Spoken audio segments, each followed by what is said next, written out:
It's hot already, y'all. What's up? Good morning, everybody. It's Aisha, otherwise known as Miss Champagne. Welcome to my channel. If you're new here, I am a gardener in Central Florida, which is Zone 9. I currently garden on a patio in combination with outside, but in containers. Today's video is just going to be kind of talking about some of the issues that I am discovering with patio gardening. Let me show you what's going on. All right, so in my town home, I have this covered patio here, and then I have some containers outside. One of the biggest issues that I'm having here is spider mites. What I learned about spider mites is that they like kind of, dry environments. They don't do well with a lot of water or like high humidity. And since my patio is covered, majority of the time these plants stay nice and dry, which creates the optimal environment for these spider mites to kind of thrive and spread and ravage my plants. So what I've started to do is once a week, I overhead kind of mist so that the leaves get wet, kind of simulating if they were outside and getting rained on. My fiddle leaf fig is loving this since I started to do it. This is a tropical plant, so it's used to getting rained on frequently in high humidity environments. So last month I thought I was going to lose it. I put it in a different pot because I still had it in a nursery pot, which almost killed it. But I fertilize it once a week, and then I overhead water it once a week, and it has been doing quite well. A lot of my plants, I had a mango seedling that I lost to spider mites. They're like microscopic mites that attack your plant, usually on the underside.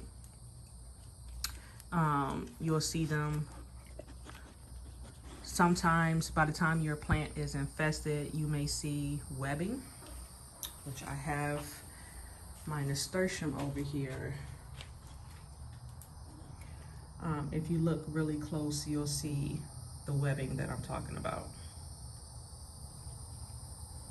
And they'll basically attach to the leaves of your plant and suck the life out of it slowly.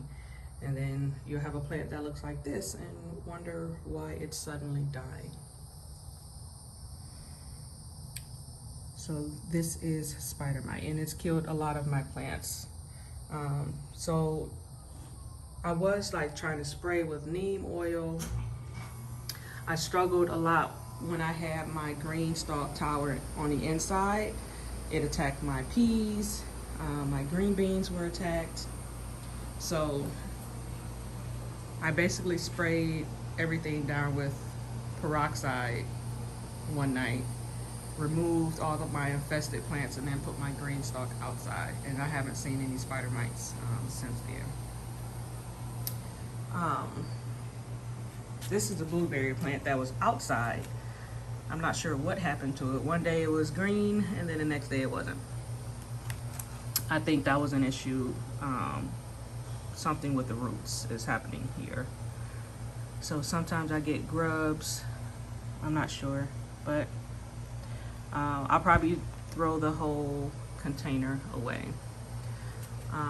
This was infested with spider mites at one point in time when it was over here.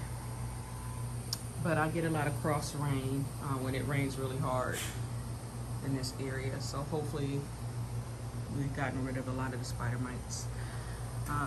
These are my raspberries, which are starting to plump up and grow, so I'm excited about that. My dragon fruit has taken off. That's one of my pineapple tops. I did plant some more mango seeds.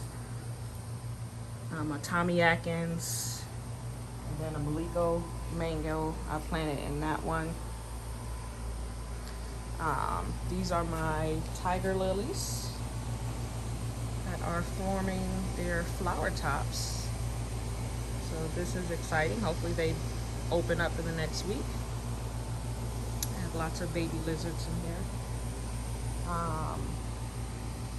My gypsy pepper is doing well. They're supposed to be like bell peppers. They kind of taste like bell peppers.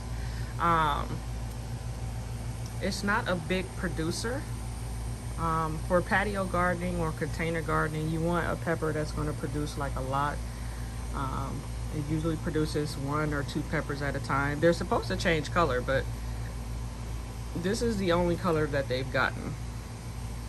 And I try to leave it on here to see if it'll change.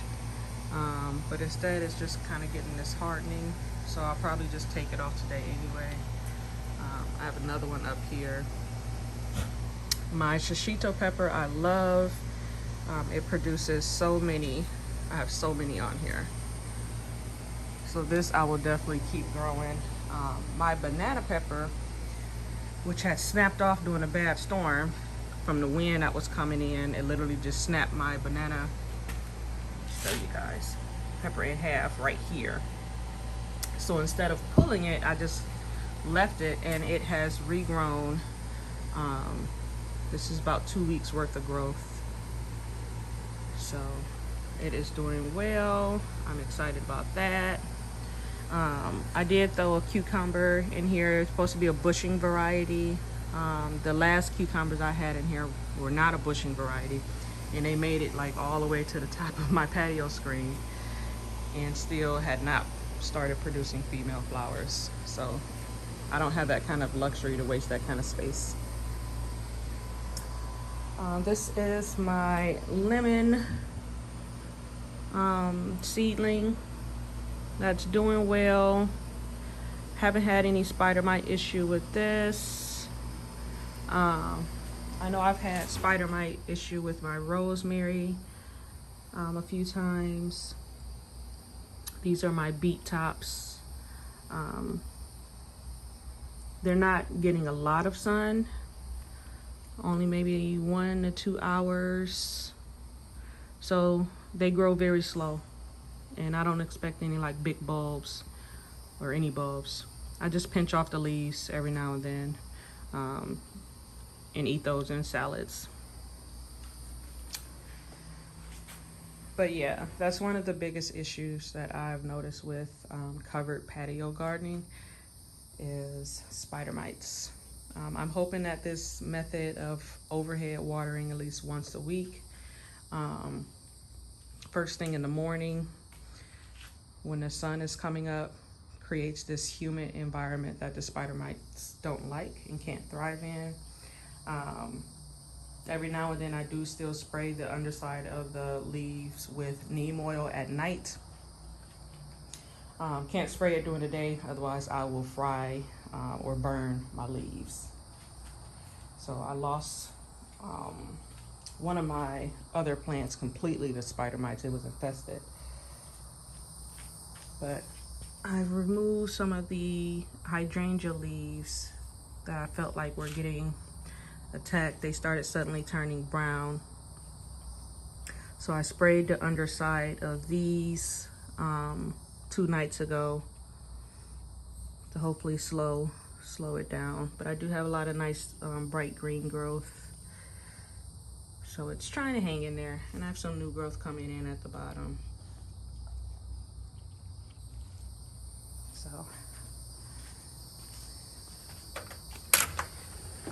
all right. Outside, I haven't had any issues with spider mites, just fighting normal outside pests, lots of fire ants, bringing aphids, and sometimes grasshoppers and snails. This is my chocolate mint. That was a cutting of the chocolate mint that's on the inside. I'm doing a lot healthier than the chocolate mint that's on the inside. It gets a lot of sun, a good, 5 to 6 hours of all morning sun. Ooh, it smells so good. This is my sweet potato vine, doing well. I do have a lot of snails, so a lot of my leaves have holes in them, but I'm not eating the tops, so I don't really worry about it. This is my candle fire okra. It's a red dwarf variety. My dog snapped it. So I put this stake in here and it recovered. So I thought it was going to break completely off, so I planted some backups in here. Like I have some little seedlings. This is a calendula. So they haven't produced any flowers just yet. This is my green stalk tower. These were the jalapeno and serrano peppers that I left in here. I cut them way back. They used to be really tall when they were inside because they weren't getting enough sunlight. So I cut them back and let them grow. So they're starting to produce little flowers. I don't know if you can see that. And then I planted some more beans. And I have some cowpeas that I planted in here. They love the summer. So hopefully they don't get too wild and bushy. My royal burgundy beans have been doing well. I'll let you out a little bit, Samson.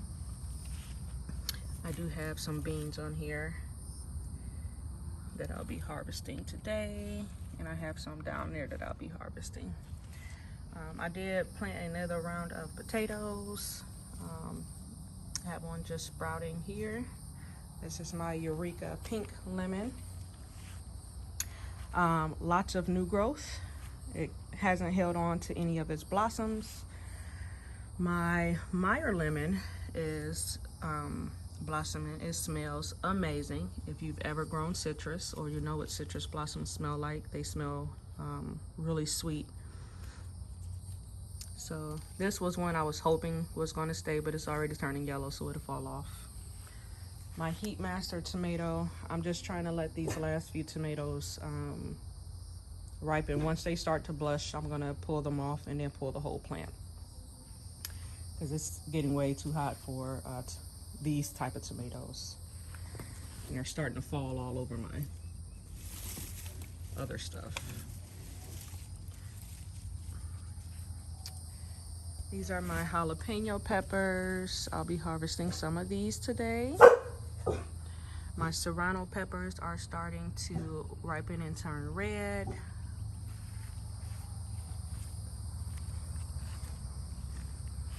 I have a echinacea flower that is doing well.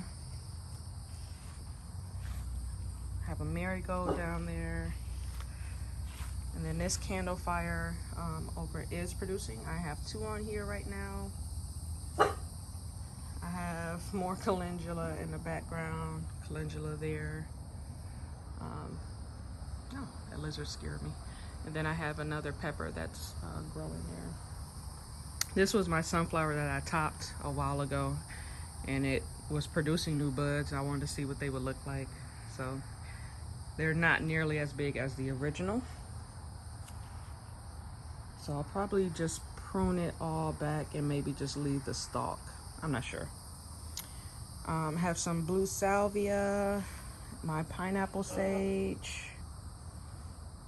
and I have some blueberry bushes that I probably need to move because they're not getting hardly any sun, but they're under there, that blue pot there.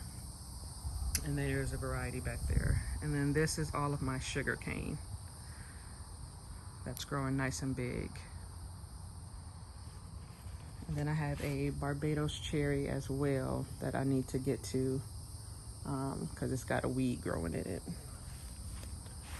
But yeah, that's all that I am growing on my small patio garden / a little bit of outside container garden. You see Samson here. These were some pineapple pups that I removed off of these plants here. These are pineapple tops that I planted. Sometimes they're supposed to just grow from the top. Like this is all new leaves from a pineapple top, so that it'll eventually look like this. I've had that one for a little over a year. This one I planted sometime in October, so in the fall, I believe. And then these are older pineapple tops, but they grew from the side. Sometimes the middle is cored out or damaged, either intentionally or accidentally. But they grow from the side. So I literally just kind of half dug up the plant, snapped those off, put this back in there, and then transplanted them into their own little pots over here. So that's what these are. So now I have 3 more pineapple plants. But that's it for today's video. Let me know what kind of issues you're having in your garden. If you're a patio gardener like me, are you having spider mite issues? Let me know. Till next time, love you guys. Bye.